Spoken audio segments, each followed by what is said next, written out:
Hey guys, and welcome back to the Ringer 57 YouTube channel. Today's video is just a quick update on kind of what we're working on. We got a special surprise hopefully coming tomorrow. I'm going to start a long video on that. We got a hell of a road trip to make, me and Chad. But yesterday morning, I showed up to the shop to a four-wheeler. Kind of surprised it actually got delivered when it was supposed to. This was requested to be done by this weekend. It is currently 4:30 in the morning on Friday. I haven't been to sleep yet, got off work at 3. But I'm an hour into this, and that's my diagnostics time. It's an hour diagnosis for anything and everything that comes into this shop. So, customer presented with a Raptor 660, keeps blowing the main fuse. Not the starter side fuse, but the main fuse for the CDI and all that good shit. So, my first idea, let's put a fuse in it. Starts up, runs great. Cannot get it to do anything wrong.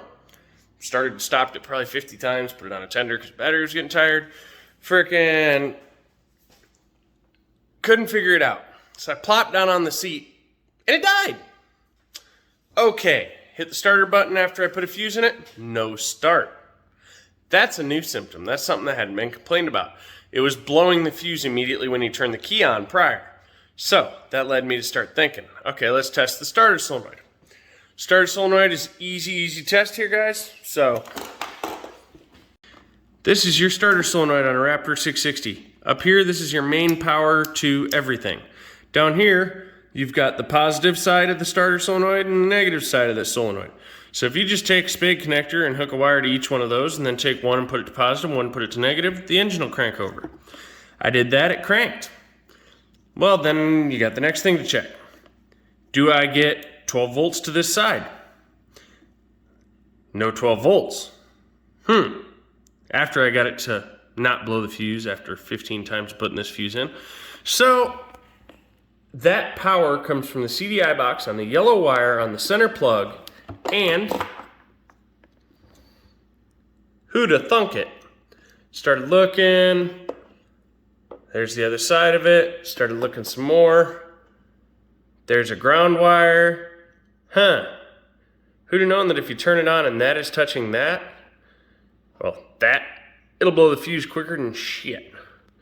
So we got some butchered up wiring covered in lovely sticky ooey gooeys.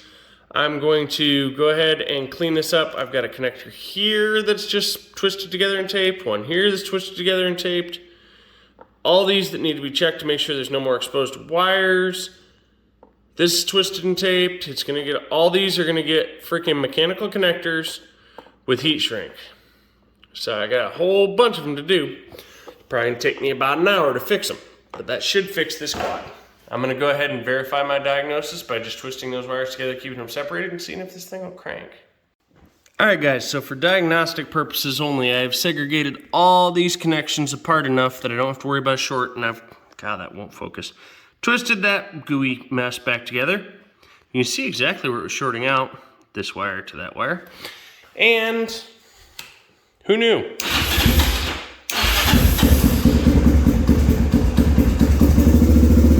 Problem solved.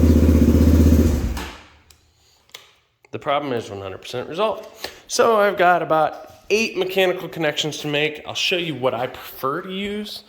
I don't know how much heat shrink I got, but this is just a cheap Harbor Freight heat shrink. Oh yeah, I got enough. Little tube bits.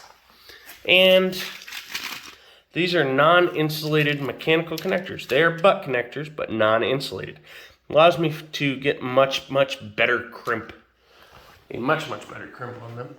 I'm gonna have to find my good crimping pliers. And we're gonna go ahead and get all those connections fixed, retape that harness up with some of my favorite stuff in the world when it comes to freaking already ooey gooey harnesses. Otherwise I use cold shrink. Super 33 Scotch tape. Works great. So we're gonna go ahead and get all these connections fixed, get that hooked up and get going.